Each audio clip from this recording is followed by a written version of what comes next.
I'm back with Brigitte Nielsen and Shelley Sprague, and Brigitte had some photos taken of her last weekend that created international news. Why, I don't quite know. And there's, and two things I want to point out. One is your alcoholism didn't really begin until in your late 30s. So Correct. It's a point that if someone has a history of this, they have to be vigilant. It can strike at any age if you have this potential, number one. But number two, you said the world was parked outside of your house because of these pictures. Tell me about that and the effect it had on your kids. Well, absolutely devastating, because you can't get them away and you can't go out there and explain to them, this happened in half an hour, I'm okay. So. And of course, the first thing that happens is my mom is calling and my kids are calling. And my 22-year-old, he goes, Mom, you got to get back to me. And this message I get in the middle of the night, because we have 9 hours time difference. So you can't even just reach out and call people in the middle of the night. And they were just so worried about how I felt. They said, Mom, who cares what the world thinks? We love you no matter what. We were there with Dr. Drew, by the way, and Brigitte and Shelley. You got to meet them.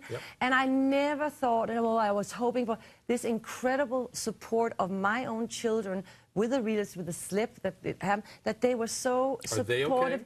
They okay? Yes, they're fine. And what do you do with the whole world parked out in front trying to shame you?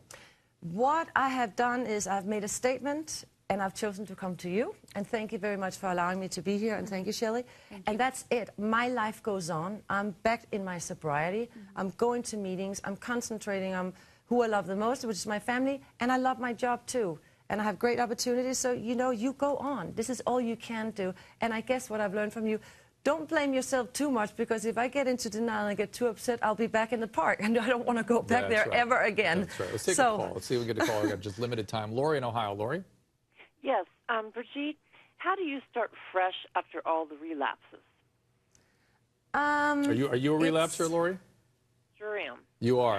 How often? What's your longest period of sobriety? Well, I had like a year and a half at one point, and it seems like I get healthy.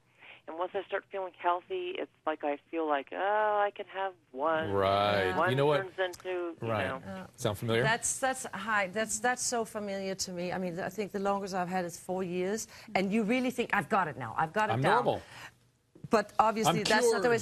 But back to your question, the only thing you can do is to immediately forgive yourself, call your sponsor or your friend or whoever might be there, and take it from right there.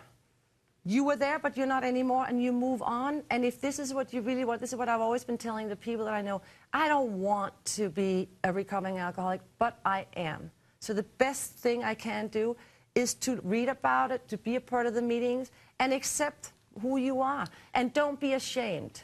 It's people that should be ashamed of you. If they're giving you a hard time, they should be ashamed. It's their ignorance and a lot of people not knowing that this is a disease. Brigitte, thank you. So God bless you, really. And thank God bless you for joining us today and being so clear about this. Shelley, I think this is nice for us. Shelley, thank you. We're thankful to you for you to clarify this and tell the story the way you do. I think it'll have a big impact on other people who are struggling. And thank you, everybody, for listening. Yes. Thank you, Dr. Drew. Thank you, Brigitte.